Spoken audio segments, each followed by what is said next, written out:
So I am Vishnu Jathoth.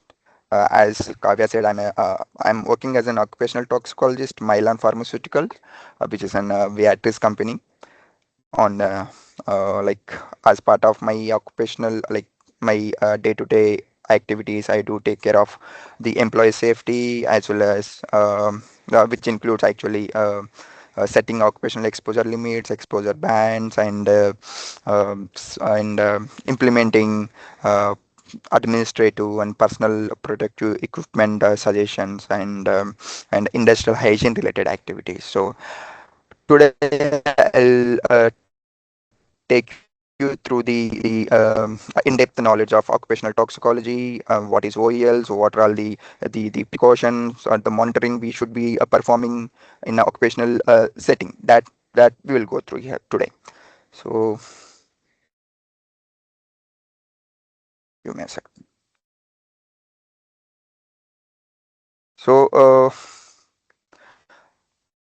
So chapter 34, Occupational Toxicology, Caseret and Doll's book, basic science of poison, which actually talks about the occupational toxicology and its the principles and the agent which causes the occupational diseases and what we can say in the like and the biomonitoring. So this will be the topic of discussion today, and this will be the flow actually. And we first understand what is the workplace and the chemicals and biological hazard, then routes of exposure in particular to occupational toxicology and precautionary approaches to prevent the health effects. And slightly we will touch upon the OEL calculations. And this is actually which is same as whatever we have previously gone through regulatory toxicology or the PDE calculation.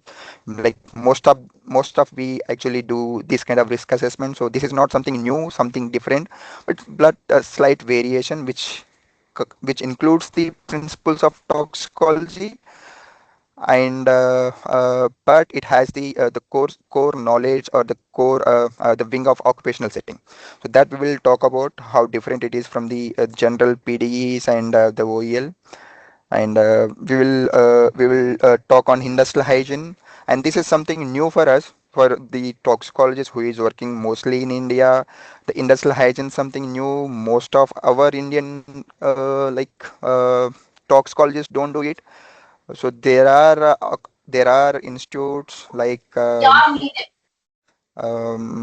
is one in Sri Ramachandra University, deemed to be university in Chennai, and iStar in Ahmedabad somewhere. They do actually give this kind of the courses. So basically, these guys are from the engineering background, and they do a lot of industrial hygiene related stuffs because that includes the engineering controls and those things.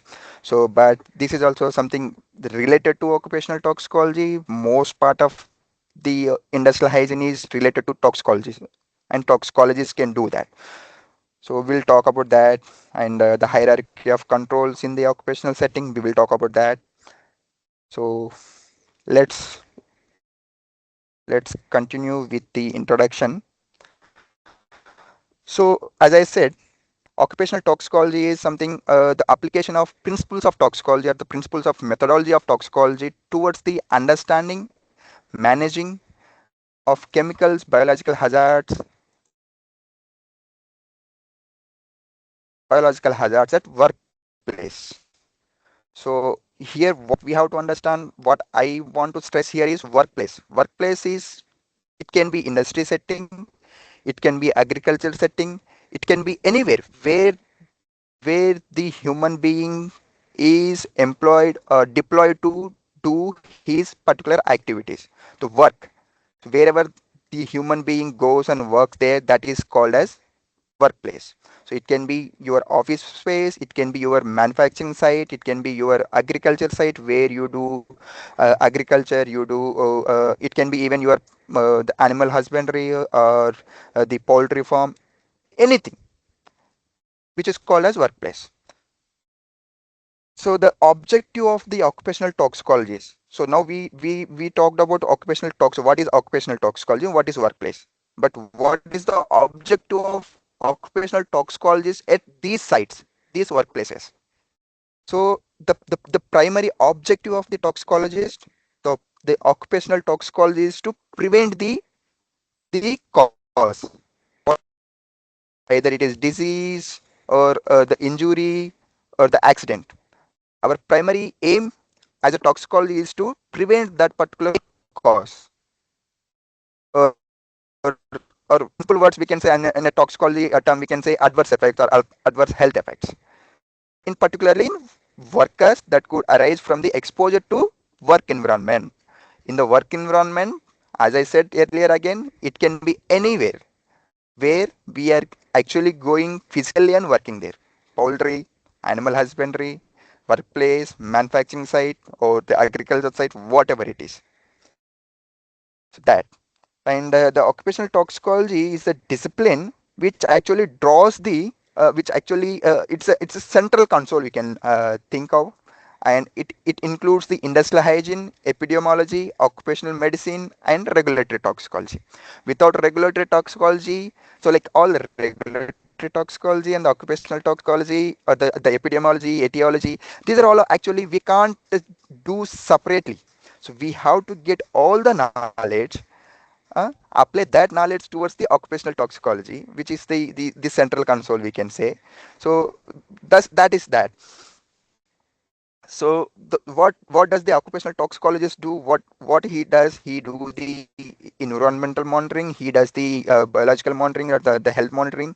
He gets the data. He analyzes it, and he will he will come for a conclusion that is there any workplace related adverse effects or causing in that worker, or is there any like biological changes happening at the subclinical, subtherapeutic level. So that he will analyze, he will even analyze the environmental part, how the environment is impacting the workplace and how that is contributing, what sort of chemicals the environment contains, due to which these kind of diseases or the disorders occur. So that's the role of toxicology and the occupational toxicology and the in workplace. So exposure considerations in occupational toxicology. So this is not new to us. This is there from the centuries onwards. The scholars were recognized that the work environment plays in significant role in occurrence of disease or disorders or the adverse effects in humans. So higher the exposure, so when again the dose response you can apply that. So that is something we already discussed, we already gone through it. So many speakers, many teachers, they explained us the principles of toxicology and dose response and everything. So higher the exposure, greater the likelihood of causing diseases or the adverse effects. So that's the basic principles apply here even in the occupational toxicology. So a human being in his whole lifetime he will spend almost, that is not exact number, there might be more than this, but it is an average number. He spends almost 94,000 hours of at workplace, so which includes general consideration 8 hours a day, 5 days a week, so 40 hours a month, sorry, 40 hours a week. So like that, in his 30 years of like considering the average the number 30, in his 30 years of experience, experience, the like career we can say, he will be at workplace for almost 94,000 hours. So the longer the duration you get exposed to the chemical, the rate at which you get exposed to the chemical, the concentration at you get exposed to the chemical, that matters in the occupational toxicology. And yeah, so that's what I wanted to say. And in a if per suppose we already discussed about this regulatory toxicology, maybe like the previous teacher they explained us what is the cleaning validations and those things, and we generally do the PDE and those related calculations, right?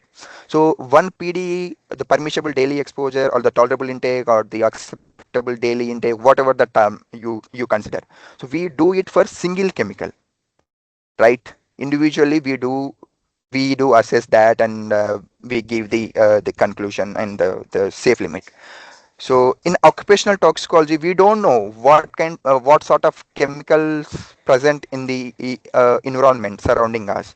There might be mixture of chemicals, not only single chemical. So while performing the occupational toxicology related risk assessment, even we need to consider the presence of complex mixtures where these drug-drug interactions, even the drug-food interaction, and that kind of the factor we should even consider, and we should monitor the chemical present in the environment, especially at the breathing zone of the employee. So that's something even the breathing zones and those things we will talk at the last. And this is something I just wanted to give in a brief. So we should even consider the mixture of chemicals, what presents, and their drug and drug food interactions. So how they react when they are when we get exposed in the mixture form. So so generally, employees are considered as healthy patients, but there are chronic disorders such that like diabetes. So, as we know that India is the diabetic capital of the world, so many of the employees, though they considered as healthy, they are having most of them, not 100%, but we can even say that 50-50 is not a bad idea. So 50-50, there is a high chance that they are having these kind of what we can say, the chronic disorders in that. So now, as an occupational toxicologist, the occupational toxicology or the toxicologist should consider that uh, the observed adverse effect is due to what exactly? Is it due to the workplace exposure of to the chemicals, or is related to any the disease disorder which the employee is already having in it, like the suffering with. So employee, like I want to clear here one word: employee is not that he is a corporate employee, he is not in a he is in the office setting. He can even be in labor who is working in the field, agriculture field, or in the poultry farm. You just keep in that in mind. So anyone anyone. So if we talk about the poultry farm, we should think in that perspective, what sort of the adverse effect or the disease or disorder can happen in that particular the workplace. So it all depends on what is the workplace and who is going to expose. So if we talk in industrial setting, industrialized setting, especially chemicals and pharmaceuticals, where majority of the exposure happens to the chemicals.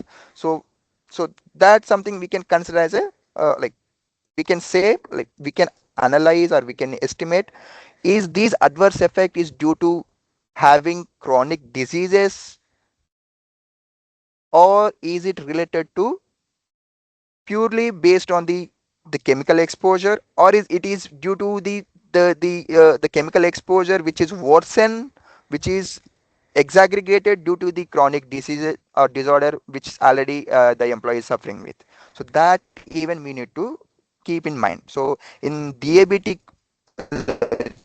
I am I didn't attempt any as of now exam. So knowing the occupational toxicology, so I was expecting that so they can ask a question by giving some sort of case studies, and they can question on that particular scenario to check your occupational knowledge, occupational toxicology knowledge. So these kind of things will help you more.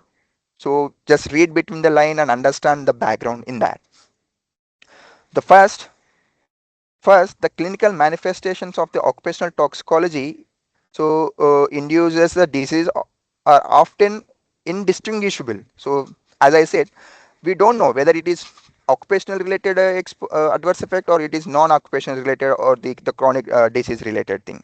The second, there may be a protracted but biologically predictable related internal between the what I can say, the exposure or the expression of the diseases.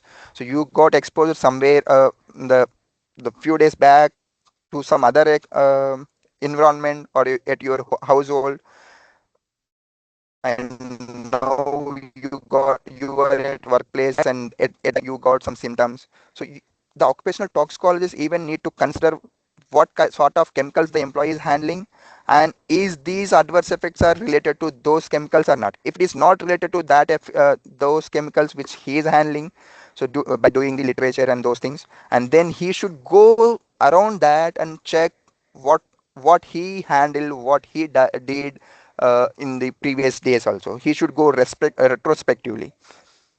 And the third, diseases of occupational origin may multifactorial with other environmental factor, as I said, even the personal, the genetic factor, epigenetic factor, and the behavioral factor, and the risk factor contributing to the disease progresses. That even we need to keep in mind. So this is related a bit global workforce overview. Globally, there are, this is 2017 data. So now the numbers are might double due to the rapid growth in the industrializations and those things.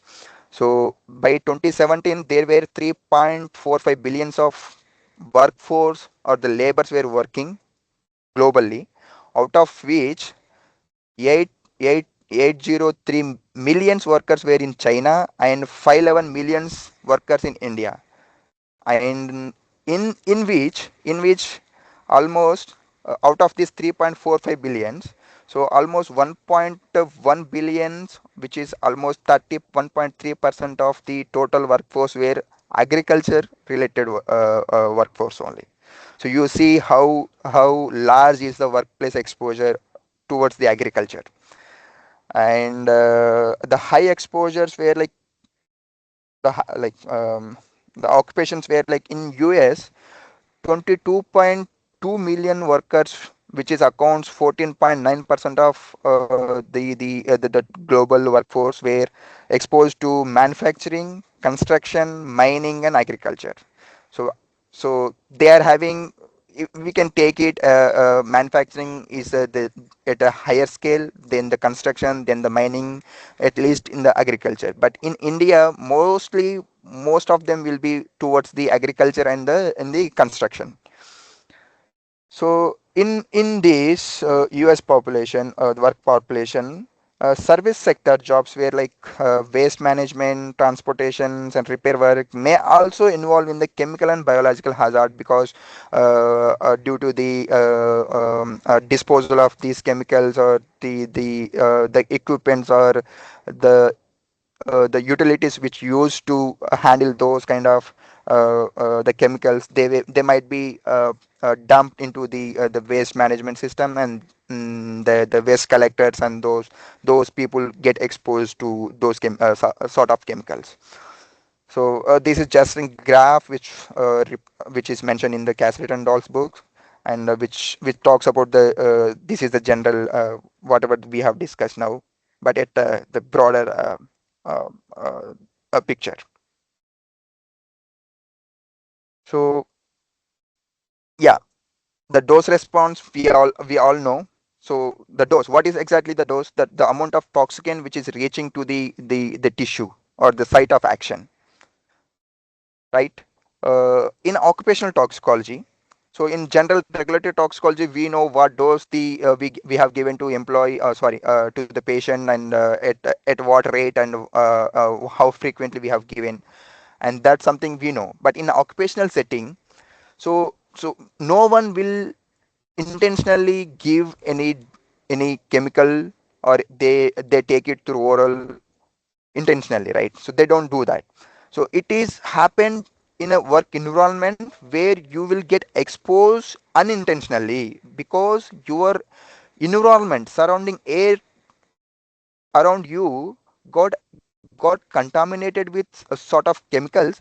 While you breathe, they get inside of your the system, biological system, and you may feel the symptoms many days or months later, or there might be onset short term effects or the long term effects or the delayed effects, what I mean to say. So in occupational setting, the dose always is a proxy. So we don't know what rate and what concentration we are getting exposed until or unless you do the environmental monitoring.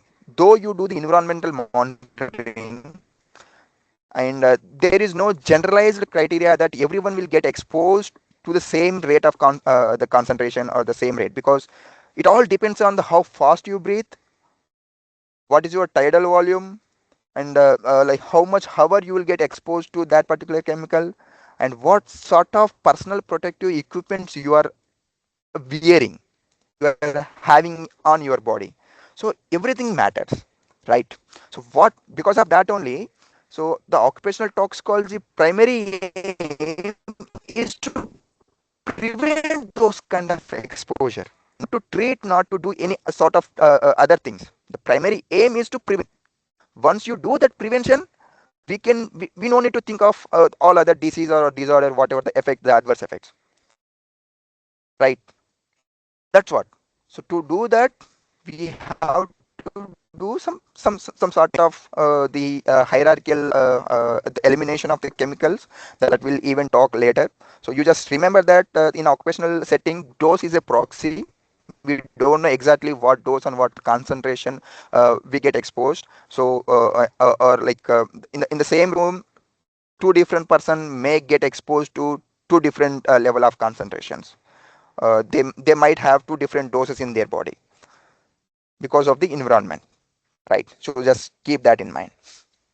And the factor which even plays during the exposure, where like co-exposure to other substances, genetic and epigenetic susceptibility, which we already discussed, and the age and gender, nutritional status, and behavioral factor, what they do, like lifestyle related factors, we can say, like smoking, alcohol use, whether they are chronic alcohol users or the occasional user, or they are chain smokers, or how they are actually, what is their lifestyle, that even plays the critical role in occupational toxicology.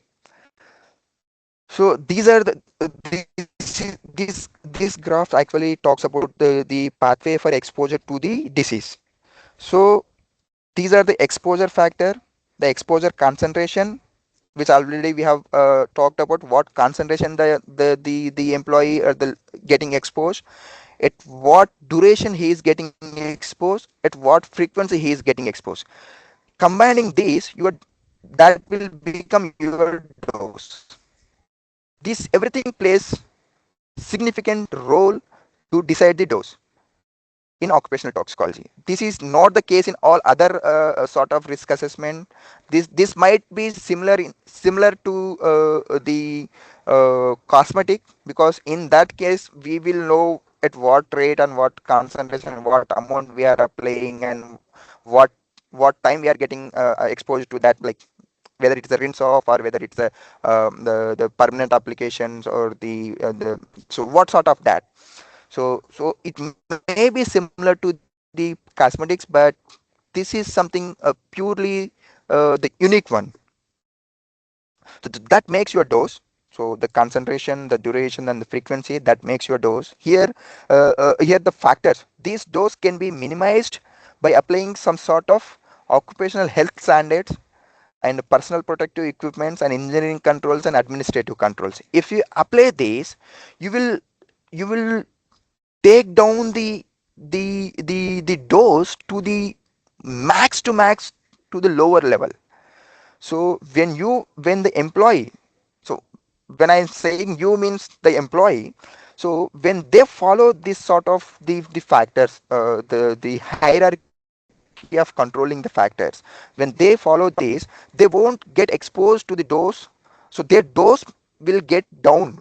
It won't be 100%, it may be somewhere like, roughly we can say, we can limit that to 10 to 20% of the exposure.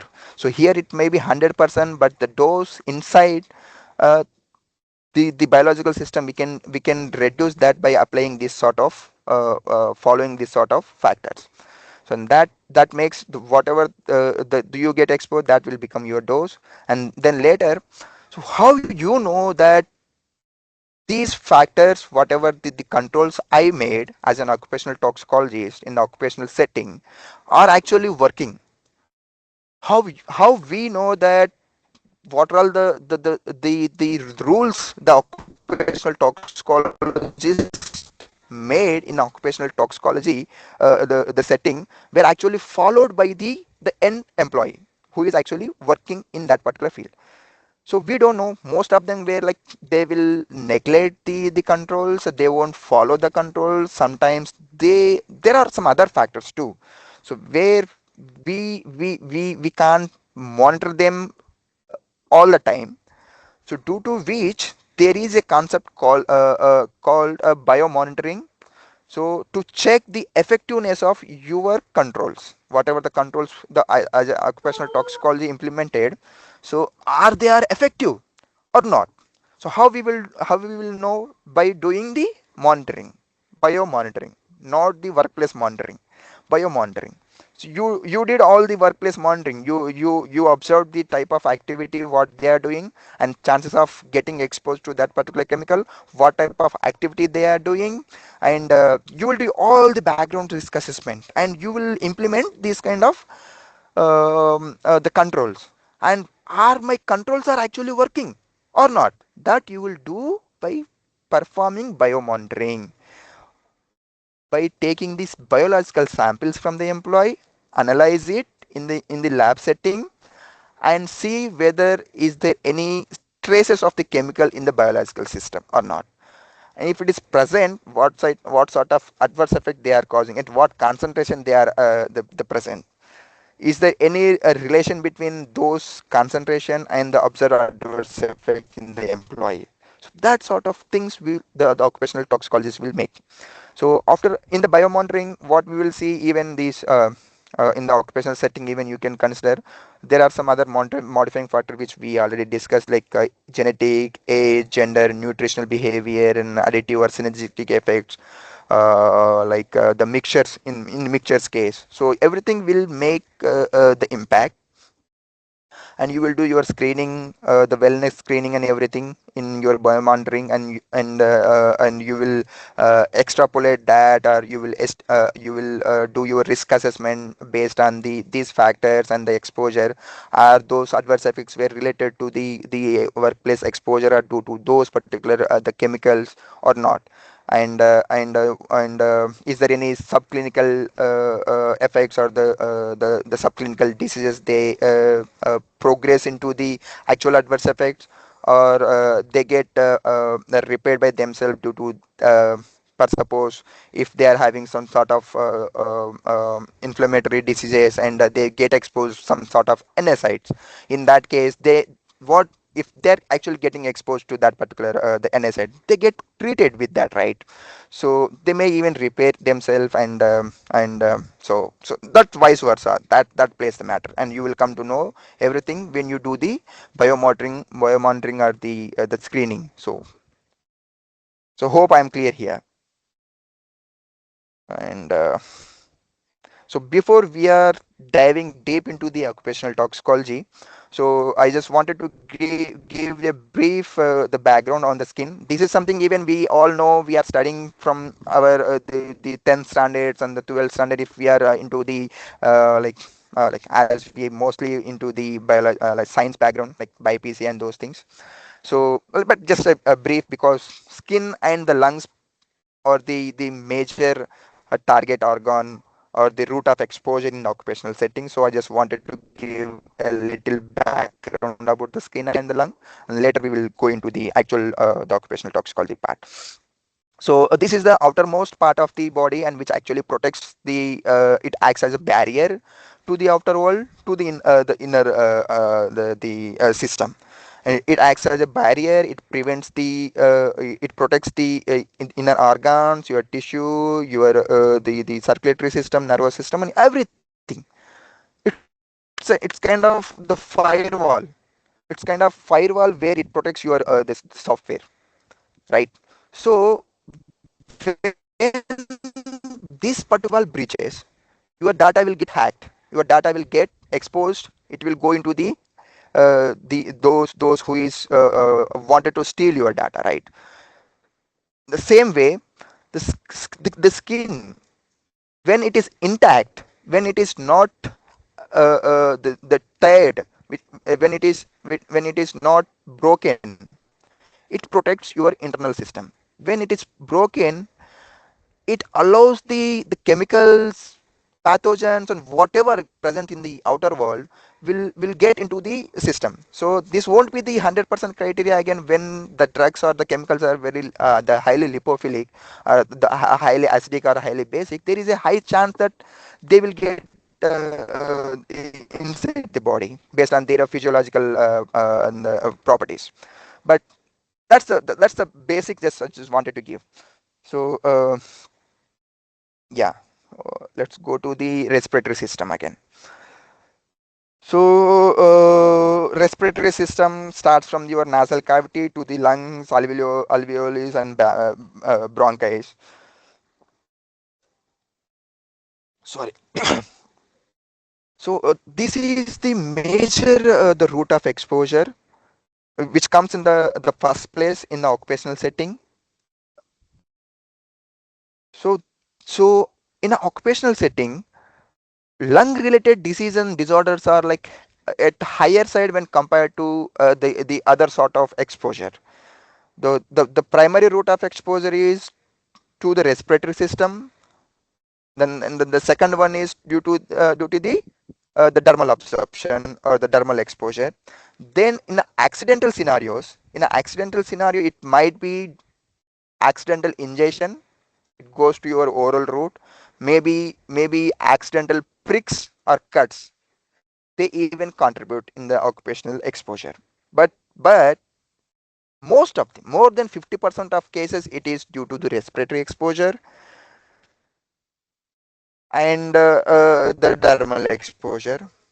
So combining both the dermal and respiratory, we can roughly assume that there is no standard which says that the 80 or 90%. But the many there is a high range that to say this.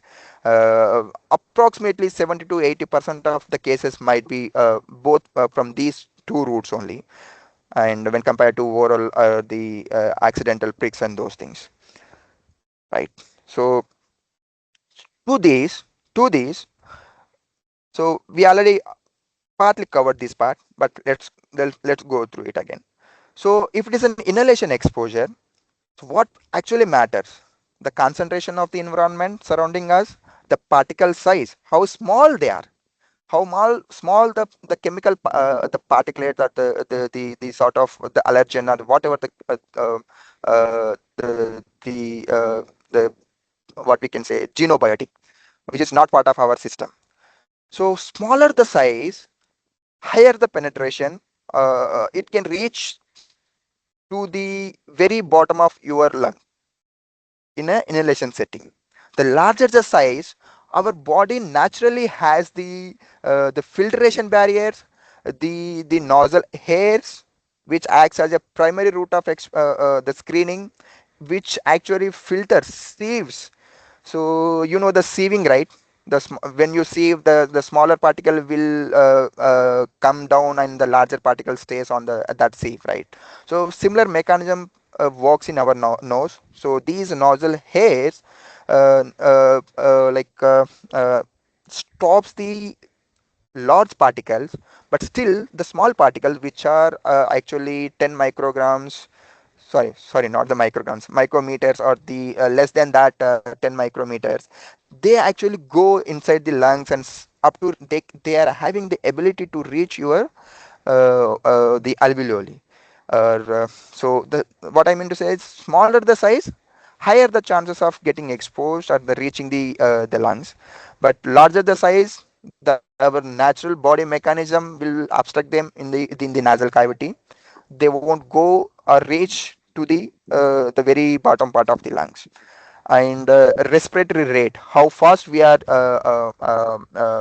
breathing, and our total tidal volume, other host factors, and duration of exposure, and the chemical, physical, and biological properties of the hazardous agent, the chemical, what I mean to say again.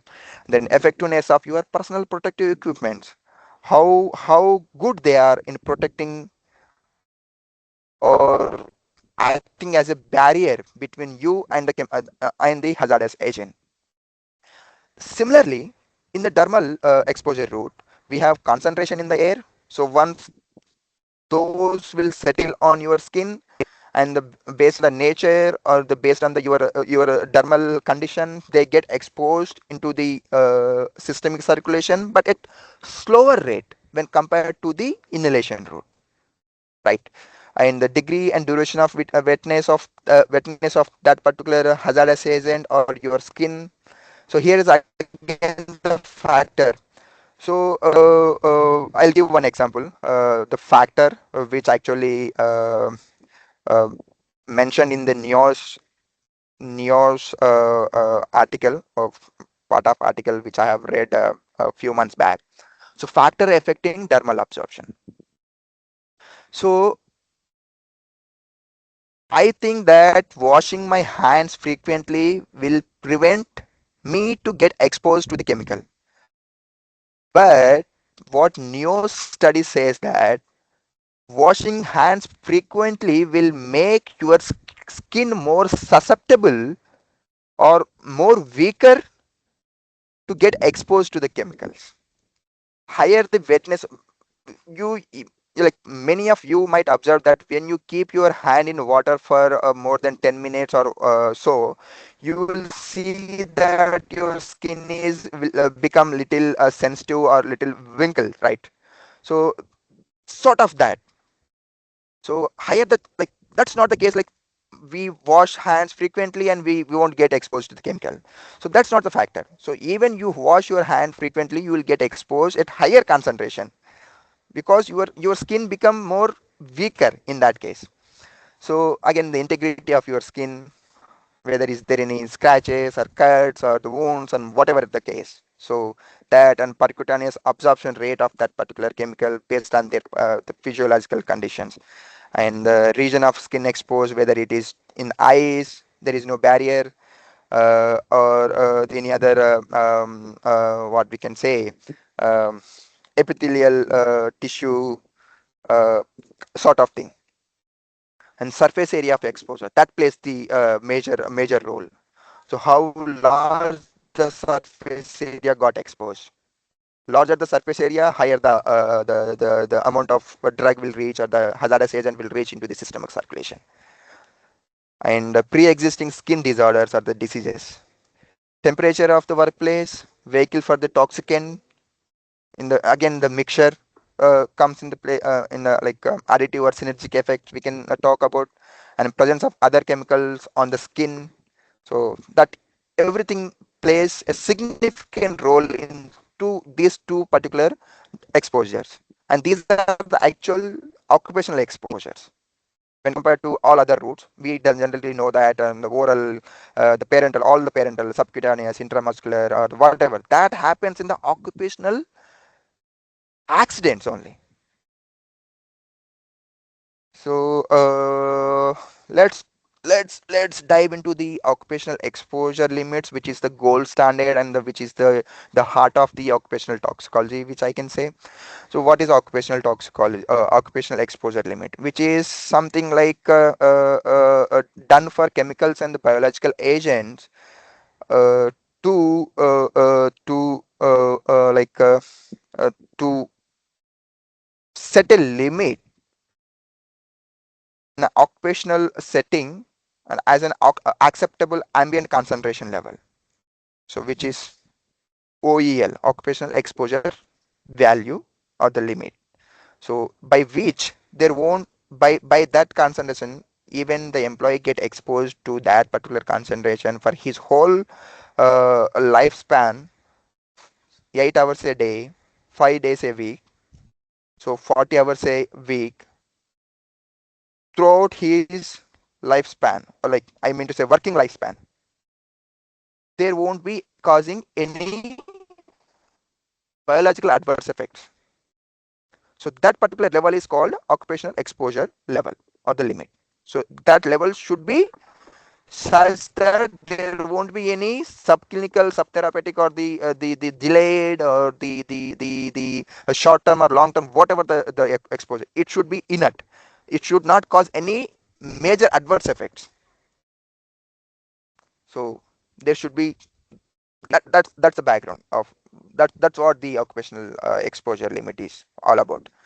And so there are to establish these particular OELs, there are the standards or the institutes or the organization we can say who sets these guidance, such as OSHA, which is US like United States Occupational Safety and Health Administrative Organization, and which sets these kind of standards and under the Department of Labor, and they actually sets these permissible exposure limits, which is the synonym you can say to the OEL. Permissible exposure limits or the occupational exposure limit, which is a safe, which is permitted to get exposed. And there is another organization called NIOSH, National Institute of Occupational Safety and Health, which actually does the background activity, all the actual risk assessment towards the chemicals, and they suggest these recommended exposure limits to the OSHA. NEOS does the background activity and they sets the recommended exposure limits to the OSHA.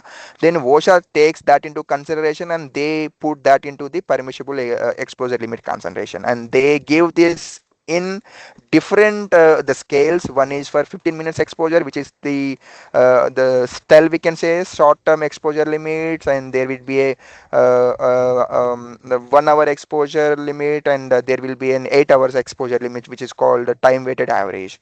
And the time weighted average is mostly for 8 hours a day and 5 days a week, but the STELs will be for 15 minutes, the ceiling levels. And when you browse into the OSHA guidance, OSHA uh, or the NEOS pocket guide on the chemicals, NEOS pocket guide on the hazardous agent, you will see all sort of the scales where they mention for different chemicals actually their ceiling values and their reels, spells, and the TWA, time weighted averages. So how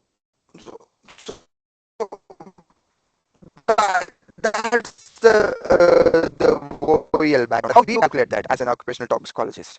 So there is a simple formula. The formula might be different for different goals of the calculation of the occupational exposure. So how we actually calculate these occupational exposure values? So different organizations and different, even the service provider, company to company, they do have their sort of calculating the OELs. And but the gold standard, it should have, we see that the star mark, right, it should have this mandatory field. When you do some online filing and these things, there will be a star mark. Without that field having any value, the form submission won't be happen. So in that point, there are few things in setting the occupational exposure limits. They are the point of departures, your NOEL, loyals, or the lowest therapeutic value, whatever the case, which is the POD, and the body weight of that the target population, and the modifying factor or the uncertainty factor, which we can say for the intraspecies, and duration of exposure, from where you have taken your point of departure, and the severity of the toxicity, which is from the study where from where you got the point of departure, and the what sort of point of departure you have taken, whether you have taken NOEL, loyal, or NOAEL or LOEL, and so it all matters. There are the mandatory the considerations. So in the breathing volume, so you don't see these particular factor. You see all the body weights, point of departure, uncertainty factors, and the PK parameters, everything in a PD calculation, in a TI calculation. I mean to say tolerable intake calculation or your CPSR assessment and everything. But you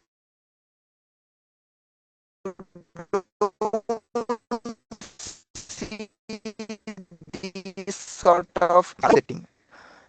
Occupational toxicology only will take the breathing volume into consideration because that's the major route of exposure.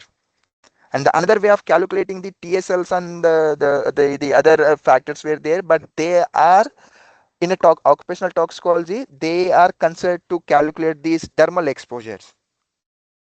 So that is little different, but OEL is the standard one, and that's something can be calculated from this particular the formula and the factors. And this is pretty much 95% similar to the PDE and other the risk assessment whatever you do.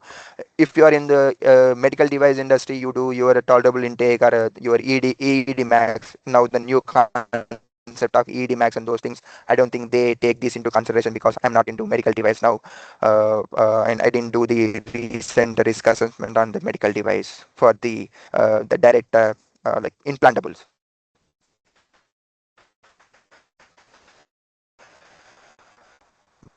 But this is the case for gas pathways in the big systems and those things. Here the breathing volume is taken as 10 cubic meter of air in 8 hours. So it is generally considered that by all the global the regulatories where it is scientifically proven an employee or the labor can breathe 10 cubic meter of air in a 8 day 8 hours work shift. So whenever we calculate the OEL, so we only take 10 cubic meter of breathing volume for 8 hours. So if it is 10 hours, then accordingly this should be extrapolated. But that is not the case. But all like case by case, we can do the organization wise, we can do. But the standard is to take into consideration of 8 hours only with 10 cubic meter of air, and that's the only case here in the occupational setting. But in if you are from the you know better, if you are from the gas this medical device industry where you take the gas pathway related risk assessment or the tolerable intake or exposure calculation, where you will take actually the breathing volume of 20 meter cube, like cubic meters. Now that even segregated into the home ventilation and the full day exposure of 20 cubic meter or the 11.5 meter cube of exposure based on the what type of exposure they are going into in a medical device industry for gas pathways, and that is based on the duration. So that's how the extrapolation can happen on the number of hours that can be extrapolated. But in the occupational setting, it is only 8 hours with 10 cubic meter of air breathing volume. And the PK parameter is like totally like we don't get 100% when we are doing this kind of risk assessment. We don't get the exact route what we are looking for. The data from the exact route. Like if I'm doing OEL, I want data from the occupational inhalation route. But most of the cases I won't get data from the inhalation route, so that I can even take the data from the other route and I'll take their respective bioavailability and I'll do the PK correction factor, and that all we already know and we already come through those all sessions. So we are all clear about that, right? So here is the another concept called occupational exposure ban. So this is something is the first step in putting the what we can say workplace related the control based on these particular brand. There are 5 bands: 1, 2, 3, 4, and 5 occupational exposure bands, and this is something, as I said, it's a first step, and this is done for data poor compounds. Even with or without data, you can estimate or you can perform the occupational exposure banding related assessment, and you can assign a band towards that hazardous agent. So these are the very few factors which I have mentioned here. One such the gold standard is when you have you can even implement the ban with or without data. If you have data, you can go ahead and calculate your more scientific way of calculating or the putting the restrictions or the banding, which is OEL value. Based on your OEL value, you will be having these band. If your OEL value is too less than 1 microgram, and which says that which means that it is more potent, more hazardous. And if your value of the OEL is like more than 1 mg, which means that it is less toxic than the band 5. So that's how this is actually the segregated, and these bands are the put into. So more than are the equal to 1,000 micrograms are generally goes into the OEB band 1, and 100 to 1,000 micrograms range. They you see the range, right, from 100 to 1,000. So that's the range tenfold, like that's a range which is put for each band actually. So that comes in the OEB2 range, and the OEB3 is something from 10 micrograms to 100 microgram range if the OEL value is there. And if it is like 1 to 10 microgram, that comes under OEB4 range. You can see the scale of intensity, scale of hazardousness, right? So lesser the concern, the higher the potency, the higher the hazardous things, adverse effects will happen. So you should have your what we can say, your level of controls. So higher the banding, hire the engineering or the personal protective equipments and everything you should put into. And when you don't have the full scale of data, so what you can even take is, you can even take the LD50 values based on their range, what I have mentioned it here, and similar to the OEL value which what we have discussed. So based on these range, even we can assign the OEB bands, and based on the your lethal concentrations also, we can even put the OEB band. And based on the your point of departure, we can even set the OEB bands. And whatever the data we have, with very limited data also, we can assign the OEB bands towards those hazardous agent.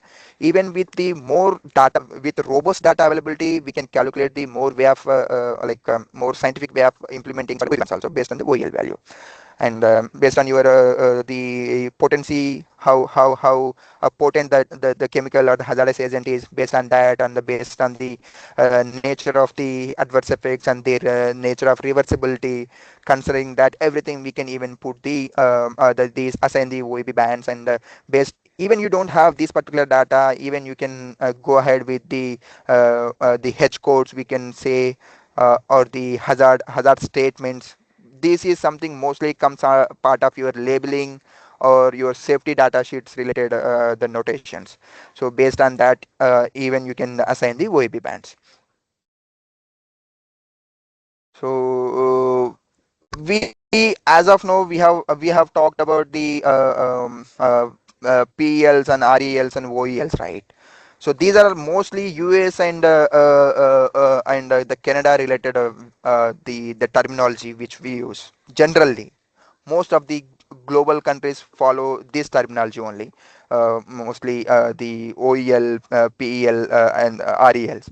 But there are other terminologies also in other part of the world. Like if you go into the Germany, they have this MAC, maximum, like that's the German the abbreviation. So max, MAK and MAC, maximum allowable concentrations. In Russia, we have workplace exposure limits. In UK, we have indicative occupational exposure limits in EU. And even we have this occupational exposure banding in, again, in the EU. And we have workplace exposure standards in Australia and New Zealand. So such that we have different terminologies in the different countries, but the primary objective is same. The concept is same, to set a limit where there won't cause any major adverse effects. So that's same. but the terminologies and the concept is like the terminology is different. That's it.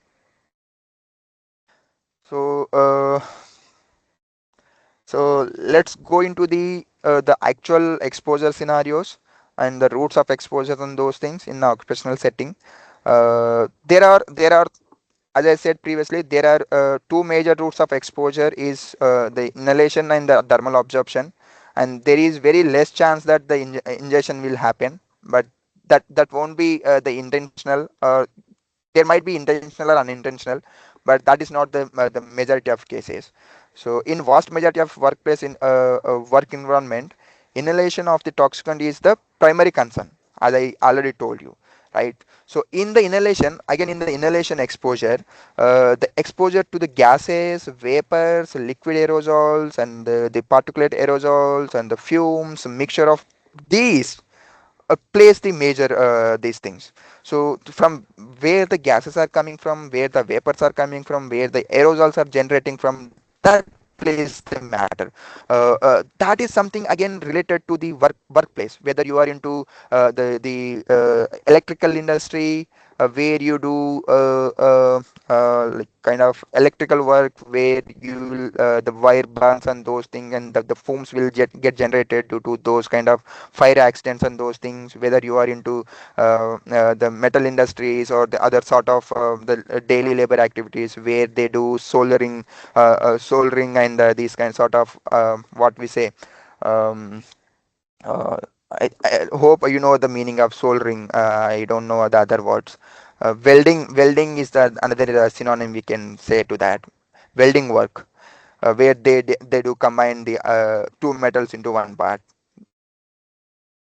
And the route, as I said, it's a dermal exposure, and due to the airborne concentration and the liquid flashes, the immersion of your skin into the those particular chemicals, so due to which you will get exposed to the those chemicals.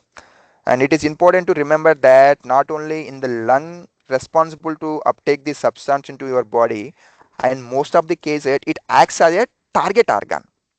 So what we see that like most of the cases, what we think that we get exposed to the chemical through lungs, then it will get exposed. Those chemicals will reach to the systemic circulation, and that reaches to the different vital organs or the tissue, and that cause the tissue specific or organ specific adverse effects. But lung is also, most of the cases, lung is also a target organ. These chemicals get exposed, they reaches the lung and sits in the bottom of your lungs, and they themselves, they causes the adverse effects. So that is also we need to remember. Most of the cases, even lung will become the target organ, not only the other vital organs or your tissue. Yeah, this is something we already discussed. That is not the case. So I'm not going into the whole the table explanation here. These are the few diseases or the agent which causes the different diseases to the different the target systems, target organ system.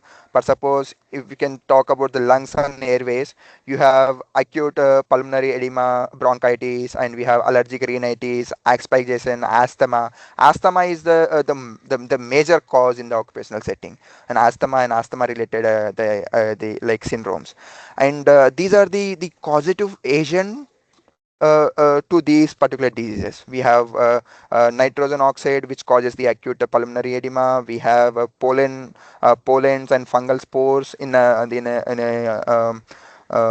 agriculture setting, which can cause the allergic rhinitis. Even we have what we can say. Give me a second. Here you see cotton dust, grain dust, and welding fumes, soldering fumes, which can cause the chronic bronchitis. Uh, and even we have what we can say biological fluids from the animal husbandries and those things, which they can cause the asthma. So most of the biological fluids and the biological the proteins can cause the asthma or the allergic skin reactions from the protein from the urine of animals, and alpha amylases, and the toluene in the industrial setting. Toluene diisocyanates can cause the asthma related effects.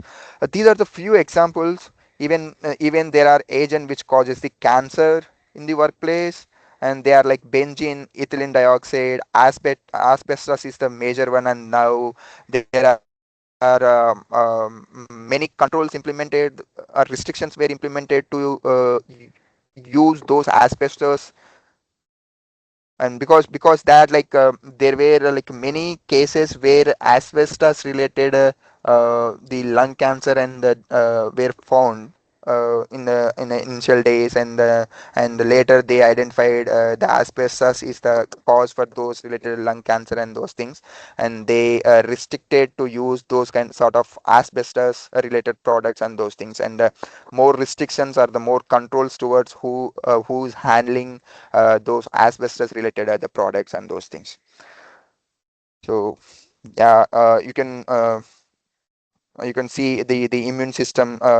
In the immune system, we have autoimmune diseases and hypersensitivity, which can be caused by vinyl chloride, silica, which can cause the autoimmune diseases, and hypersensitivity due to the TCDD and lead, mercury, and most of the heavy metals can cause the hypersensitivity, and some sort of pesticides even cause the hypersensitivity and the autoimmune and the neurological diseases and disorders, especially these organophosphates and or the insecticides.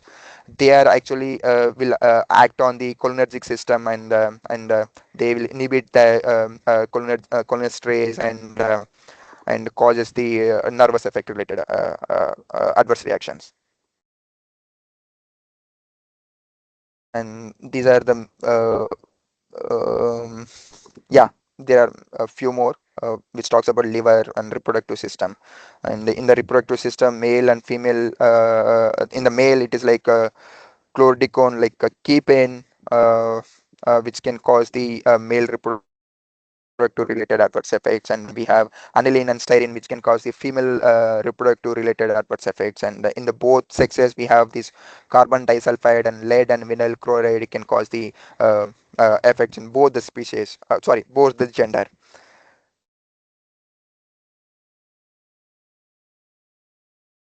Uh, so as I said, like occupational respiratory diseases are the primary the area of focus in occupational setting. So because inhalation generally represents the most of the significant route of exposure, and many of the major occupational diseases are affects the lungs and airways, and the death due to the occupational lung diseases such as I said, right, asbestos, coal workers, and pneumoconiosis and silicosis, bicyanosis, and occupational asthma have been recognized for centuries and led to important legislation such as these U.S. Occupational Safety and Health Act 1970, from where the generation the birth of OSHA and the NEOS came into, and these hypersensitivity and sensitivity pneumonitis is also known as like extrinsic allergic alveolitis can cause from the exposure to the hazardous agents.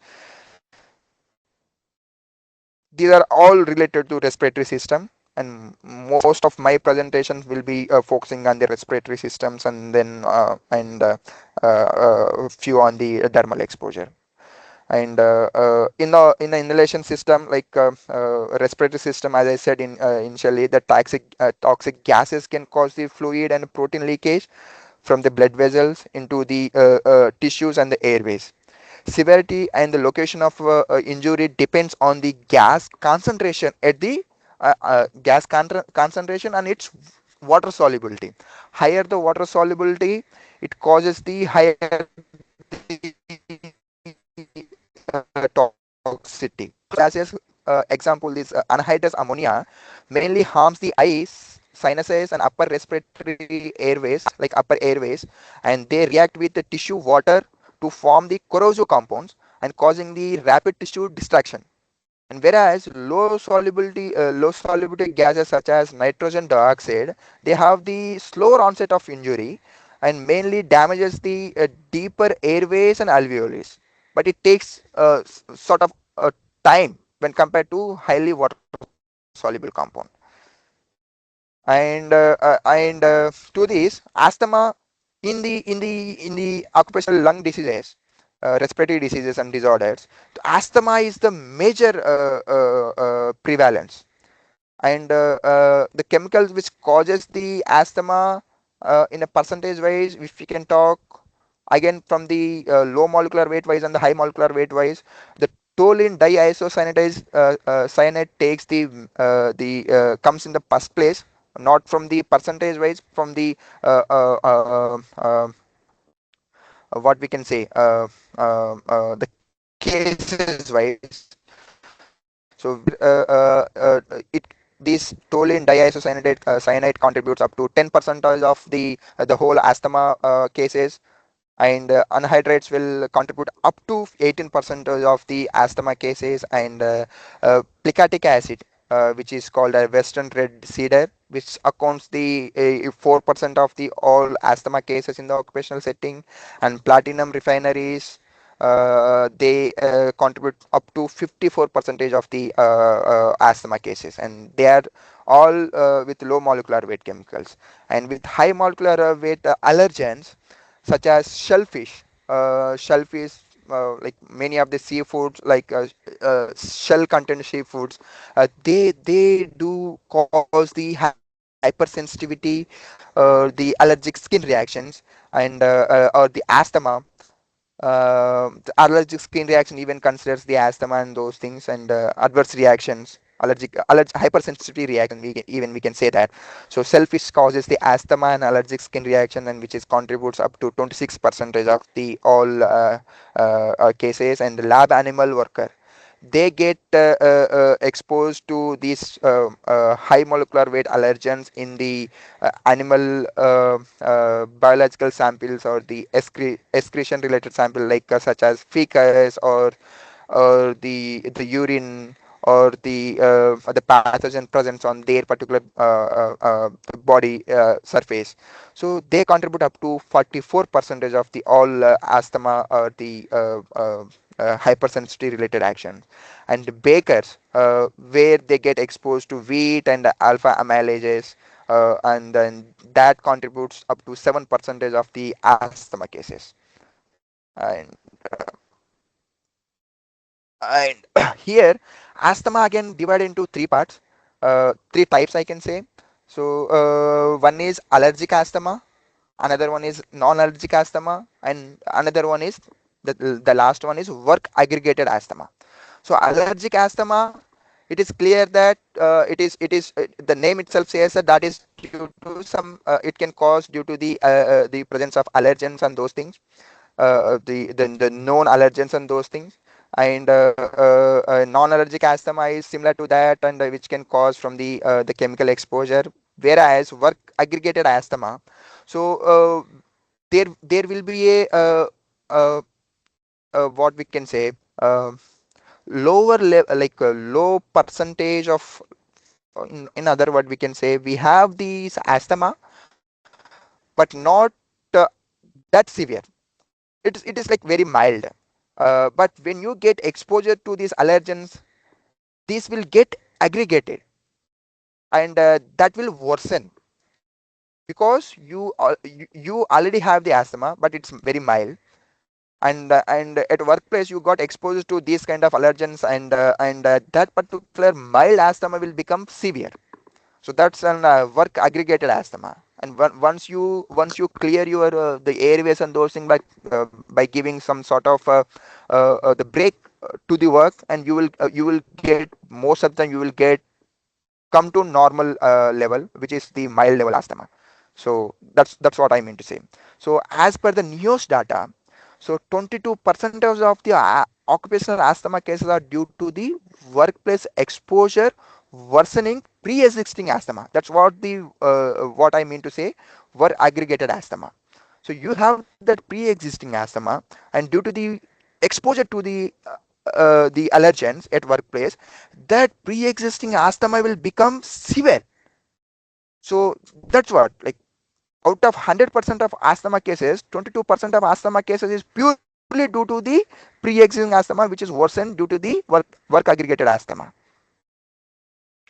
And this happens mostly in females worker, not in like when compared to male workers, because they are more susceptible in a work, like genetically or the physically and physiologically. And nowadays we can see more women into work, more female workers, employees into work. So it is not the case in those olden days. So due to the number of the female workers got increased, and as they are more susceptible towards the these kind of sort of allergens. So so that's that, like they are more susceptible to the this sort of allergens. So as I said, no, manufacturing facilities like plastic, rubber, in these particular industries. So these isocyanates and the rubber additives and solvent, they contribute more asthma prevalence. And in the electric equipment and appliance cases, these soldering fumes, epoxy resins, and metal dust, they contribute to the asthma.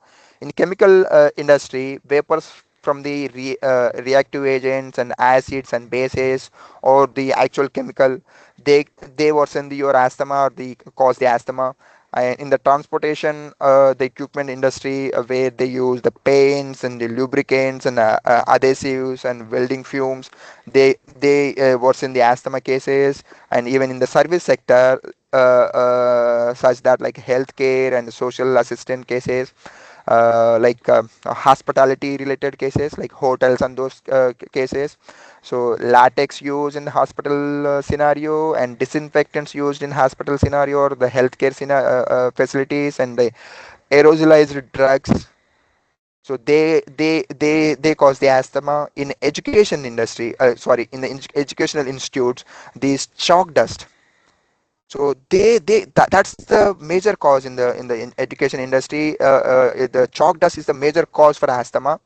And the cleaning agent they use in the those education institutes, and the molds present in that particular institutes. In the personal service industry, as I said, these hairstyling and the hairdressing related cases, where they will apply a lot of dyes to the hair, and the fragrances and the cleaning chemicals. So there is a high chance that they cause the asthma and allergic skin reactions. And in the animal and agriculture settings, the lab animals and their the urine, saliva, dendrites, and the serum proteins, they cause the allergic reactions. And in the selfish processing units, very high sensitization rates from the cell protein that will cause. So arthropods like insect larvae, they like cockroaches and mites and the whales, and they cause the asthma even. And the fungal exposure to Aspergillus, Penicillium, and they cause the asthma. So in the sensitizing woods, and the western red cedar, redwood, the tropical hardwoods, they even cause the asthma when they form that. Uh, uh, while working on those particular woods and those things. So we all know that IARC, international this the agency for setting the banding for the cancerous agents, right? So even that was quoted. This is a old data. So the agent which causes the cancer in the occupational setting, this is very old data. If you go to the IARC site, and you will get the latest data, the latest the list of chemicals which were like included in the recent years. And this table particularly talks about the group 1 definite human carcinogens, and they are from where they can get exposed in the workplace. So few were like, the first one comes the asbestos. As I said earlier, the asbestos is the major one. Then comes the crystalline silica, then talc related things. In the metal industry, we have these arsenic and arsenic related compounds, beryllium, cadmium, and gallium arsenide. And in the organic chemical industry, we have aflatoxins and benzidines and benzoin pyrin and 1,3 butadienes. They all cause, and they are all known human carcinogens, and they are all into the group on classified as a group on cancerous agents.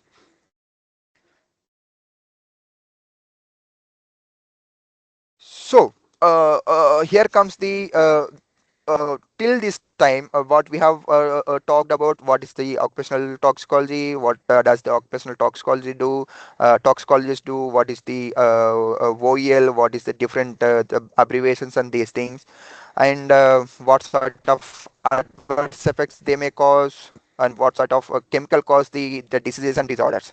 And you have the whole full list of tables and those things, right?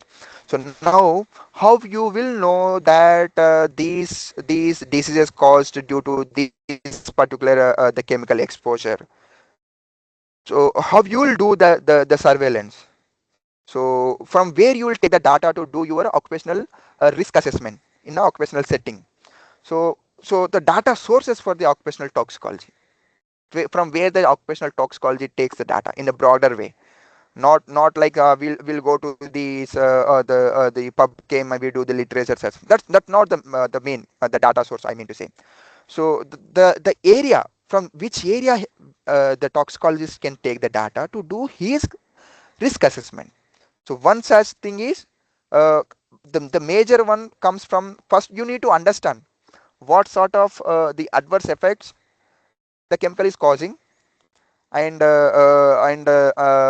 from where you will come to know that from the occupational exposure workplace surveillance. You will see what sort of adverse effect the employees are suffering with, and is it like common throughout the organization, whether it is like specific to the part of the activities they are performing, and if so, what sort of personal protective or the local engineering controls were ineffective.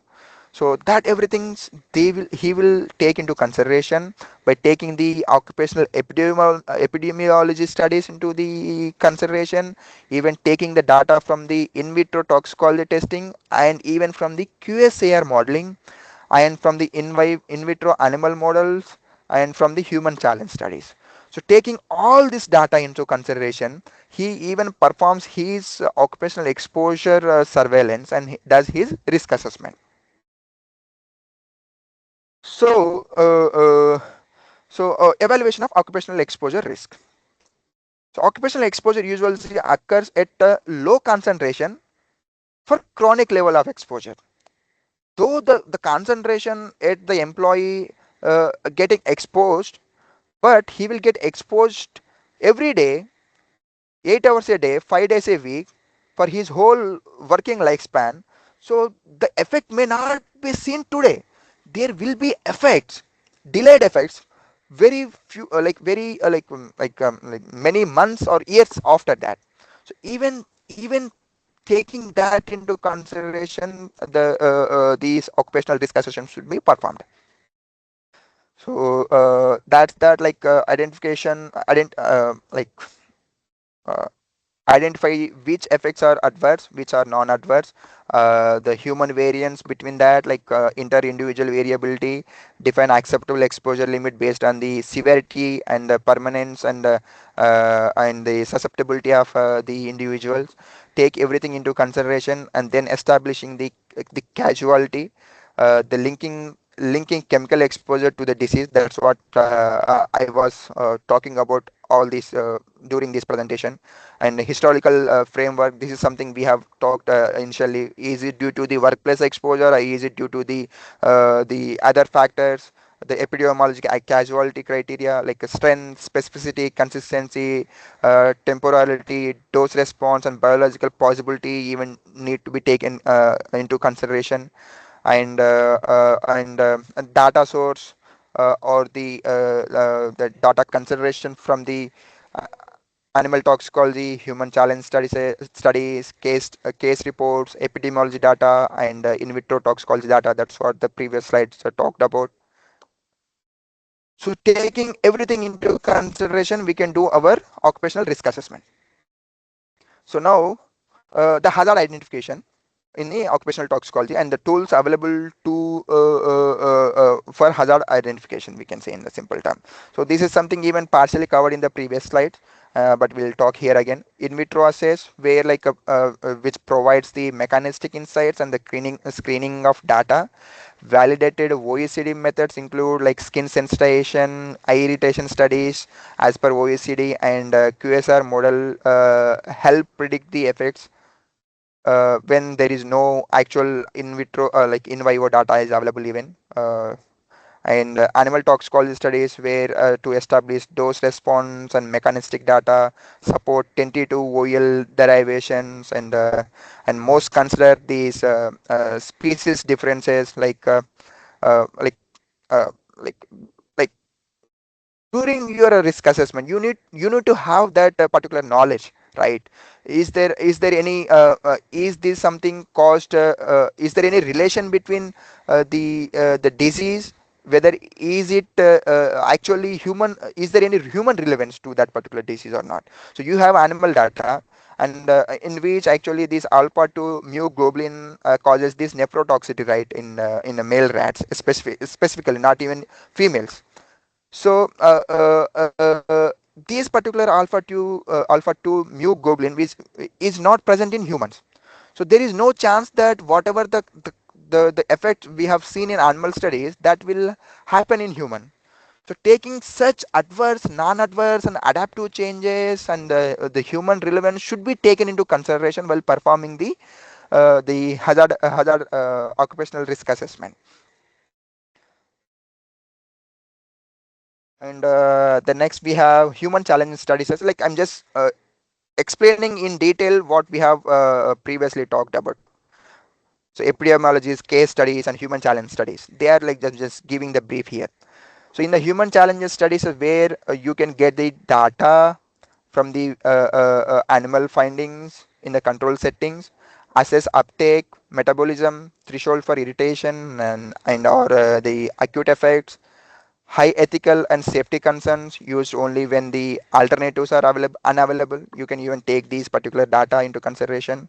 In the case reports, you can take the early warnings of the new hazards, examples like hypersensitivity pneumonitis for the contaminated metal worker fluid, I mean metal working fluids, and popcorn lungs, bronchiolitis, proliferation from the diacetyl exposures. Often this leads to animal or epidemiological investigations. So epidemiological studies case, you will get these cross-sectional cohort and case control studies even data even into the consideration. And next what we have, um, we can skip this. Yeah, so here is last side in the occupational toxicology. Later we will move into the uh, exposure monitoring, which is part of industrial hygiene related things. And here after this we will take the 5 minutes break. So in this is the last slide. After this we will take the 5 minutes break. So worker health surveillance. So this is the just introduction to the health monitoring, which is upcoming session after this. So in the worker health surveillance, you know that you have what you have to do in the occupational setting, and what sort of test, what sort of and um, points to be taken into consideration while performing the health surveillance at occupational exposure. Sorry, occupational setting.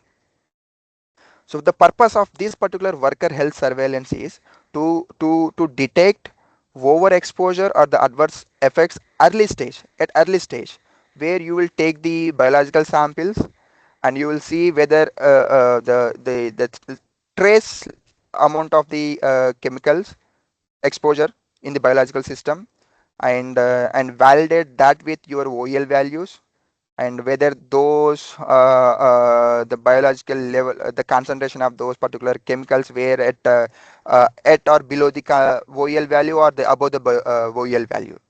So that we should validate and test the biological monitoring method, whether our monitoring methods and the procedure is effective or not. That's something we can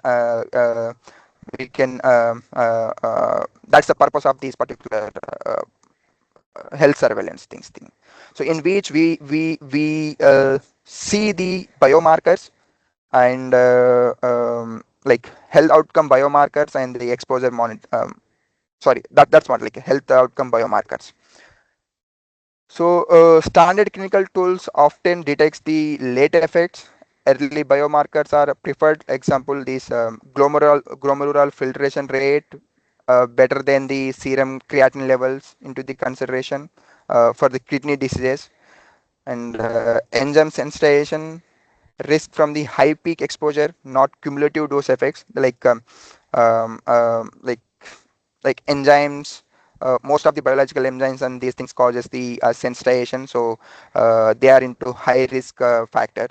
So that something need to be we will see in the health monitoring at a minute level. We can even assess that particular uh, uh, uh, uh, things.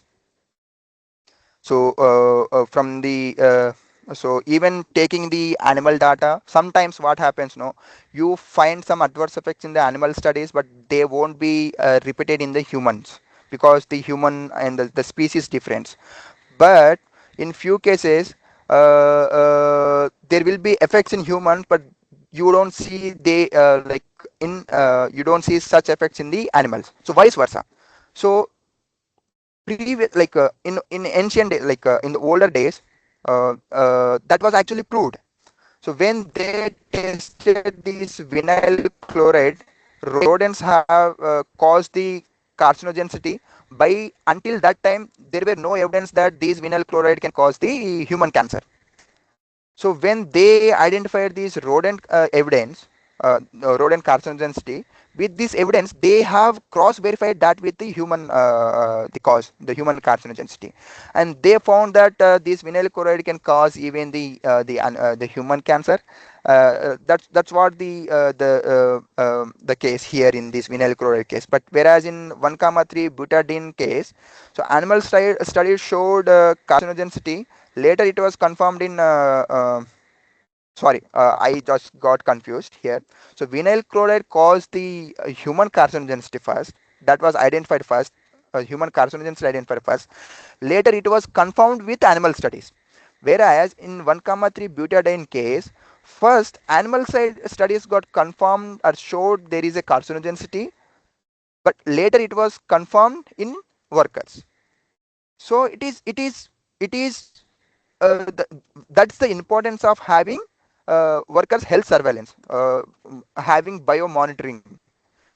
So you will see sometimes animal studies are not 100% predictive of adverse effects, so due to which, so few effects only can be seen in humans, few only can be seen in animals. So having both the studies, not only relying on the animal studies, even considering these human like biomonitoring, will minimize the risk of causing the occupational diseases. That's what the linkage of the animal and human data talks about. That's what I just wanted to explain it here. So vice versa, sometimes we first identify the effects in human, later it will be confirmed in animal studies. In few cases, like, it was first confirmed in animal studies, later it was found in human evidence. So such that is now the nitrosamines. After many years, now we are more concerned about the nitrosamines and their related cancer, right? So that's just, I just wanted to uh, give the background. So we will take 5 minutes break here, and we have very few slides after this, very few, and that will be very quick. Yes, sir. Okay. Thanks for giving me 5 minutes break. It was like It's okay, sir. pretty pretty long session. So I think I have added a few unnecessary slides also, but they are not that No, sir. much. Actually, the session is really very, very interesting and Yeah, involving. yeah. Thank you, thank you. Yeah, you So can continue, sir. yeah, this will be like very interesting part. As of now, what we have seen is like what is actual occupational settings and those things, and what sort of diseases and disorders and the factors contributes towards the occupational toxicology and the occupational toxicity. And now even we slightly touched upon the controls where we can limit our exposure towards the hazardous agents, right? So we'll see now what is the hierarchy of controlling occupational exposure, and we'll see what sort of health monitoring and how they are more useful, and what sort of engineering control we should be having, and how we can avoid actual exposure, where the actual personal protective equipment comes into picture, what is the level of the controls we can put into the barriers, the firewalls, the level of firewalls we can put into. That's something we will talk now. So in the first slide of the industrial hygiene setting, so two important applications of occupational toxicologic investigations where one is, as I said, it is environmental monitoring is one, and the biological monitoring is one. So we slightly touched upon the biological monitoring as of now in the last previous slide, which is like how we can test, and how what sort of data we can take into consideration, and the animal data to human and human data to animal, and like glomerular filtration rate when compared to serum albumin levels, and alpha mu globulins related, the species differences, and the person to person differences. Something we all talked about. It is pretty much same in a other cases also, but a little different when compared to other regulatory risk assessment. So the first part, so environmental monitoring. It is not that you are concerned about the environmental these things. So environmental monitoring means that monitoring your surrounding environment for what? For hazardous agent. It's like just testing your surrounding air to see what is the concentration of chemical, the hazardous agent is present around you. You just imagine yourself in a lab room performing the activity. How big that lab, that is also plays the matter. That's the that's even the factor we can say. And whether you have any exhaust fan there, is there any ventilation, or is it a closed room, right? Everything matters. And is there any engineering controls applied, like do you have any local exhaustive system, as I said, or you have any isolators, you have any segregators, you have any what I mean to say, you have any personal protective equipments in place, that everything you that comes to your environment, right? So then after all this environmental factor comes the biological monitoring. Once the environmental factors or environmental barriers get failed, you will get exposed to the chemicals, then the biological monitoring comes.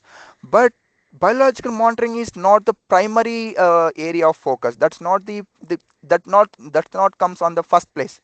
First comes the environmental monitoring. When when the environment is free of hazardous agent, there is no point in going for biological monitoring. When there is no chemical in the environment, the employee won't get exposed to that chemical, then there won't be any need of having biological monitoring. Hope I am clear here. It's pretty much simple. When there is no environment, there is no chemical in the environment, there is no exposure. If you understand this particular concept, occupational toxicology is pretty much simple. When there is no environmental concentration, there is no exposure, there is no biological monitoring. There is no need of biological monitoring. So what? How we will come to know our biological, our environment is free of hazardous agent? That's something we will see. And what sort of the factors or the controls we can put in place so that the environment can be free of chemicals or hazardous agent. That also we will see. So the purpose of this environmental monitoring is to propose a safe level of exposure, something OEL which we are already doing, we already discussed. OEL must be re-evaluated. First of all, the objective and keys of the key points in the environmental monitoring case. So the OEL should be first, that should be proposed. Then the OEL should be like re-evaluated occasionally, or not occasionally. When on there is a new data available. So that is something you need to take into consideration to re-evaluate and put the new value into place. And personal sampling in the breathing zone. So this is something, even I'll show you some pictures that you will come to know how the personal sampling can be performed in the breathing zone. What is the breathing zone, which is actually the gold standard in the occupational setting. The breathing zone, the monitoring in the environment. Repeated random sampling gives the best accuracy, and the group based approaches, like based on the job titles, based on the type of activity we are performing, based on the type of chemical we are handling, based on the type of the local exhaustive system or ventilation system in the place. So when we segregate those particular points, that will be more accurate way of again monitoring the environment, and most effective and less invasive than the biomonitoring. So environmental monitoring is more effective when compared to biological monitoring or biomonitoring.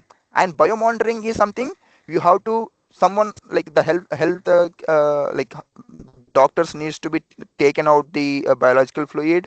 They needs to be tested, or they need, the whole body needs to be monitored or scanned or imaged, and to see what sort of adverse effects they make having it. But as I said, there is no environmental concentration, so there is no exposure, right? So this will save lot of money.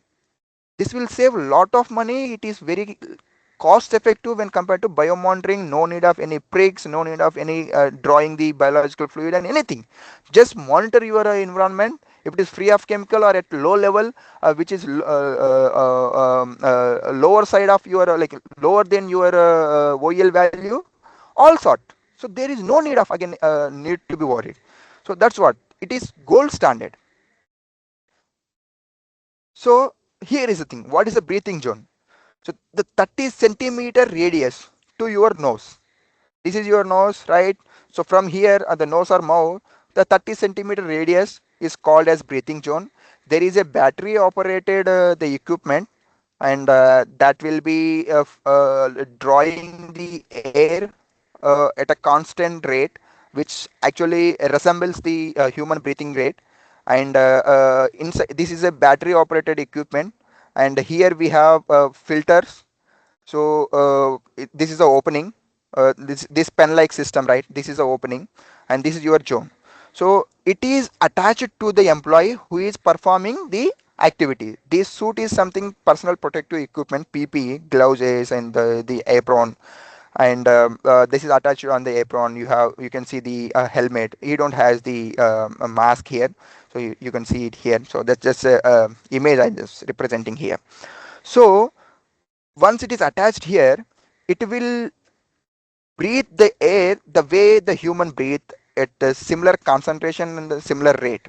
And inside of this particular thing, let me take my pointer. So inside of this pen, this sampler, there is a filter. So whatever the chemical present in this particular concentration, when this at constant rate it is pulling the air, sucking the air, so the chemical will get exposed, like settled on the filter, and the filter pre-weight and post-weight will be. Uh, can you mute yourself, please? I can see the resound. So the filter pre-weight and post-weight can be weighed, and the post-weight will be subtracted from the pre-weight, and the concentration of that particular left, the sum, the value is called as the actual concentration in the air. So this will perform duration wise, like maybe for 15 minutes, maybe for 1 hour, maybe for 30 minutes, maybe for the whole day. So based on the type of activity, based on the nature of activity, this will be attached to the employee body, and that will be sampled, and they will be performed. So pre-weight minus post-weight minus pre-weight, then the whatever the value you get, that is the actual the chemical concentration, and like chemical the weight. And in that again you will see what sort of chemicals are present, how many, is there any single chemical or the mixture, is there any other things, that something comes in the analytical part, right? So this is now we have covered the inhalation route, nozzle route, and we are again concerned about the dermal exposure, right? So we have another method of having patches on the outer apron. So you can see these white color labels, are these are the actual patches. This will be like front side and back side, all the way around your jumpsuit. So that will, what will happen now, there won't be any battery operated systems here, but when you are moving inside the lab or performing the activity, those are they will, this is something mostly it is in industrial setting.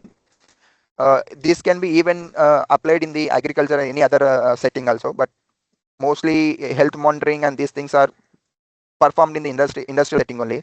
So these patches are not required any battery operated system. When the employees is moving inside the lab, the air, the chemical present in the air will stick to these particular patches. Again, the same method of pre-weight and post-weight of the filters, and that's something can be monitored. So that's the gold standard in the occupational setting. So what will do with this? So what is the other factor, the method and standard we can take into consideration? So there should be a validated method which requires for sampling procedures. That's what the breathing zone concept and these things came into picture. Your QA and QC system and the duration of exposure, handling, and the analysis of analysis and its accuracy and instrument accuracy and its sensitivity is also a major factor here. So yeah, there is nothing much. And evaluation of the engineering controls and identify the exposure hotspots, where in which area the high chances of having exposure, in which area, in that area if you are having implementing some engineering controls and making putting that particular concentration into lower level will make your exposure very less. So that is again the major factor which we can take into consideration. So this news actually publishes the newest manuals of analytical methods. So that is South, and that one again, this ASTM, American Society of Testing of Materials, even they publishes the guidance on testing of the environment and surrounding the area. So following that, this is something analytical toxicologist will do it. We are just concerned of the results only. So the actual testing part is the analytical toxicologist will do it. So biological monitoring, the benefits of having biological monitoring, we can say. So it will measures the toxicants, metabolites, and biomarkers in the blood, urine, breath, hair, nails, milk, adipose tissues. Milk is in the lactating human cases. So as of now, we talked about the environmental factor, right? So now the benefits of biological monitoring. So biological monitoring will monitor these particular drug concentration and the agent adverse, what to say, uh, toxic agent concentration in the biological fluids. So what are the biological fluids? All the blood, urine, all this, the specimens, the tissues, whatever we can say, and it reflects the actual absorbed the concentration of the drug, which is internalized drug from the all routes, not from the only dermal or not from only from the inhalation route. It gives the whole picture of all routes, but it is more costlier than the actual environmental monitoring. So in the environmental monitoring, you just saw these two pictures, right? This is more than enough. There's a gold standard. So no need of any other factors. But here in the biological monitoring, we need to take the blood and everything, and we have to test it, right? So that's the thing. So here is the advantage of having this biological monitoring is direct link to the effects. We will directly can monitor this, right, and evaluate your PPE effectiveness.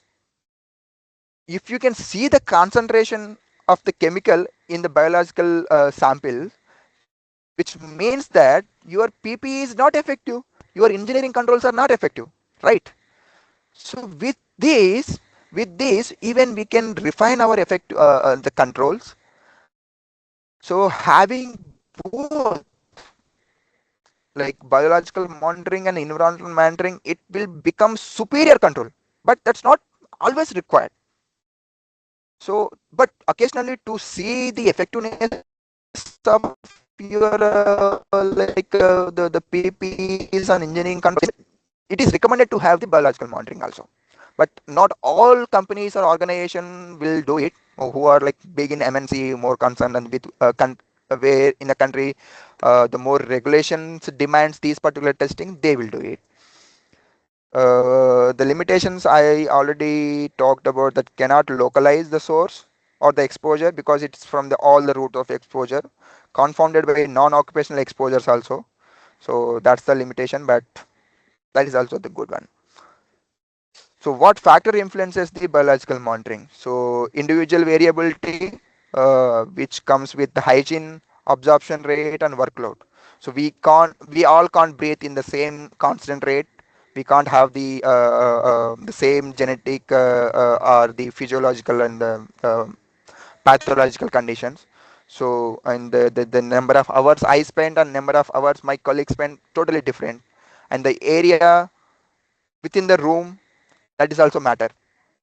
And the biological factor, the metabolism, pregnancy, disease rate, and the enzyme inductions like CYP enzymes especially. So there are fast metabolizers, there are slow metabolizers. So that's the inter-individual variabilities, right? So inter-individual variability, person-to-person variability. That's something even influences the factors here.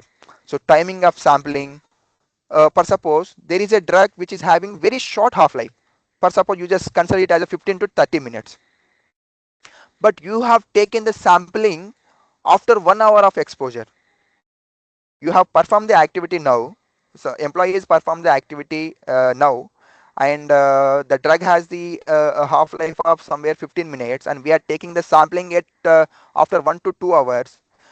So the drug is already got eliminated. It has half-life of 15 minutes, means like you see within how much time it takes to the cycle of 7 half-lives. So after the 7 half-lives, there won't be very few like very minute level of the chemical is present in the biological system. So the drugs with very short half-life, they will come out of the body very quickly, right? So there is no point. So the timing also matter. So when the activity performed, when the sampling is done, that is also matter. So we should take that factor into consideration based on the type of chemical the employee handling and their half life. They should plan their sampling and testing accordingly. Analytical advantage here, the sensitivity of the equipments and the reactivity, the intermediate and macromolecular adducts, that everything should be taken into consideration. Bridging from the humans and animal data in the risk assessment, that something needs to be done and this helps in explain the inter-individual susceptibility. That's what we have discussed. So the occupational hygiene or industrial hygiene, here the hierarchy we can see here. The work activity, we will get exposed and we get the disease, right? If the workplace is having the industrial hygiene related standards and the controls, we get lesser exposure and the lesser disease. And with lesser disease, that's the thing. And if you get treated with the occupational medicines and these things, and that will cure your disease. And with the controls of industrial hygiene related factors, or the hierarchy of control factors, your exposure get again reduced. It's a cycle, I just mean to say. Work, exposure, disease. If you have better occupational medicines and better occupational hygiene related factors, then your exposure will get limited, and then you will get lesser diseases, and that's what leads to your occupational health. So that's something we can just keep in mind, and you can answer your all DABT question if you can understand these concepts and the controls and those things. Any if they just zigzag the question, then also we can able to answer when we understand the concept of industrial hygiene and factors. They simply say that employee is getting exposed to this chemical, and there is this engineering control is available, and he is having this PPE control, and in the biological system there is a very minute level of exposure, and this is the OEL value. So is there any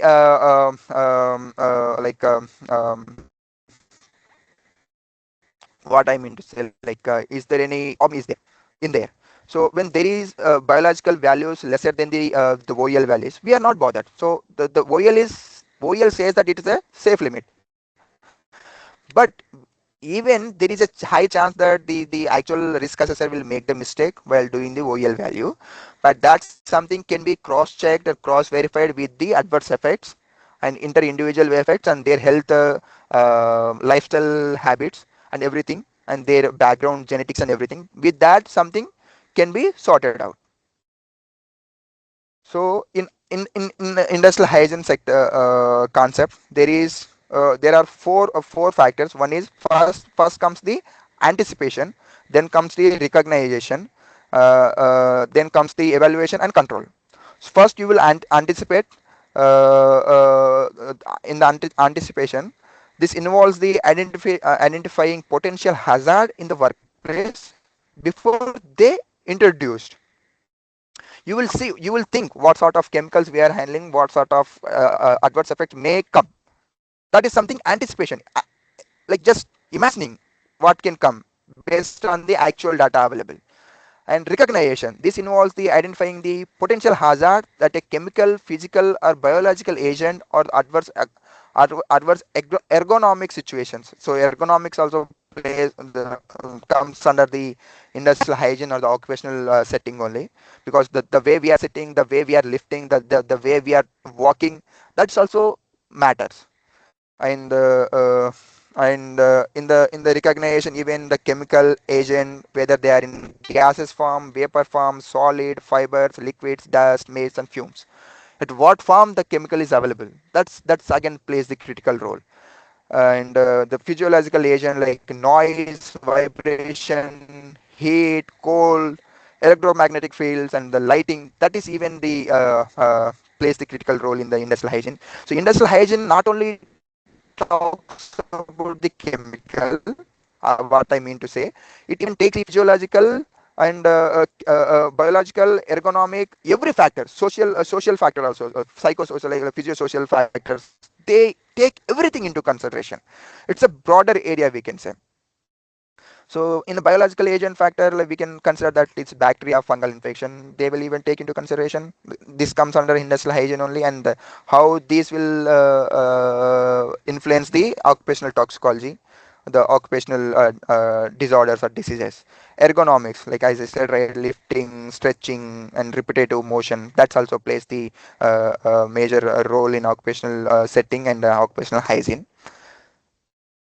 And yeah, stress, workload and work organization also plays the major role in the industrial hygiene sector. And evaluation, in the evaluation, the extent of exposure to the chemical hazard. So you will analyze, right? So based on this all like analyze occupational toxicology, what we have discussed now, so you will know that like how we will do this analytical these things and everything, right? So in this, that comes under the evaluation. So here you will do the analysis of chemical hazard, physical, biological testing and everything, and you will evaluate the nature of the toxicity and everything. And after this, you will put your controls. So controls based on the nature of toxicity, you will put the control, whether it is a chemical hazard, whether it's a physical or biological hazard you have it, or whether it's a ergonomic hazard. So based on that, you will have your set of a standard to be followed, set of what I mean to say, set of rules to be followed or implemented. So general approaches to set the control of risk to the health. So what sort of controls we should put into? So from the evaluation, from the recognition, from the what is that the control. In the control, it is again split it into different part. It's the control is a broader area in the industrial hygiene and occupational toxicology sector. So in the control, you will get first elimination. So elimination is nothing but you will eliminate the more hazardous chemical first. If it is not possible, so if it is not possible and the chemical it's required to the sorry first is elimination. If you can't eliminate that particular hazardous agent from the work environment, what you will do, you will substitute that chemical with the lesser toxic chemical or lesser toxic agent, right? Similar action can be similar reactions can be found in the process. If I want to make some sort of drug or the API, so if I need to have sort of ingredients or the excipients or the regulatory starting chemicals, right? If they are more toxic, what I have to do is I have to search for some substitute from to the this more toxic drug. If it is not possible, what I'll do, if the substitution is not possible, I'll isolate that particular activity. I will isolate that particular activity and I'll restrict that particular area to very few people, and with more controls or more access control or more personal protective equipments and everything. But personal protective equipment comes at the last stage. But before that, this elimination, substitution, isolation comes. Later is a segregation. After isolation, the next part comes is segregation. Segregation is what I mean to say, taking that particular thing to very restricted area. Isolation is nothing but you will isolate that particular activity by having some isolators or some sort of chambers within the room.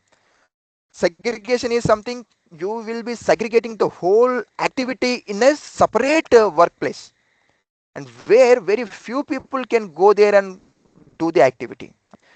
And after that what you will place, you will place the engineering controls. Engineering control is nothing but local exhaustive ventilations or the fan system where that will pull out all the air concentration and throw it away. So that you will put. Later what you will do, after having these, you will have the administrative control. What is administrative control? Administrative control is even called as behavioral training, where the training given to the employees who is handling or performing those particular activities. So respective of those particular industry, whatever the industry they are working in. So where they are taught to follow the proper handling procedures, having personal protective equipments if they are recommended, which is actually the last step of the control. And basically it's like giving them a proper training to be uh, uh, uh, to handle by following the SOP, standard operating procedure, nothing else. Just making them understand that if they handle in the wrong way, they will get exposed to chemical and they will get these sort of diseases and disorders. I think I am running out of battery. I'll just quickly end this out. If any questions are there, I'll just get back to me or get back to the Kavya, and later I can respond to you. And so elimination, this is what we have talked now. Isolation and segregation, something we already talked, and that's what like we will separate the activity. So in the engineering controls, we have local exhaust ventilations and general and dilution ventilations, and we have HVAC system. So these HVAC system are most of the industrial setting, we have the HVAC system. So that's what. And administrative controls, we have the housekeeping activities, maintenance and inspection activities, and personal and management factors. I spoke about these, but these are all the factors even comes under administrative controls. Cleaning, housekeeping, maintenance, and inspection. That's also comes under administrative controls. Having such controls in place will reduce the amount of exposure. And next comes the personal protective equipment. That is the last stage of the control in the industrial hygiene, where it is recommended sort of personal protective equipment based on the nature of the chemicals and the sort of adverse effect they may cause. And yeah, that's it. It's a simple that like PPE comes in the last stage, but before this, these all segregation, isolation, and everything comes in the occupational toxicology and industrial hygiene setting. PPEs are at the last stage, and that's not the primary area of exposure concern. So PPEs are last firewall system.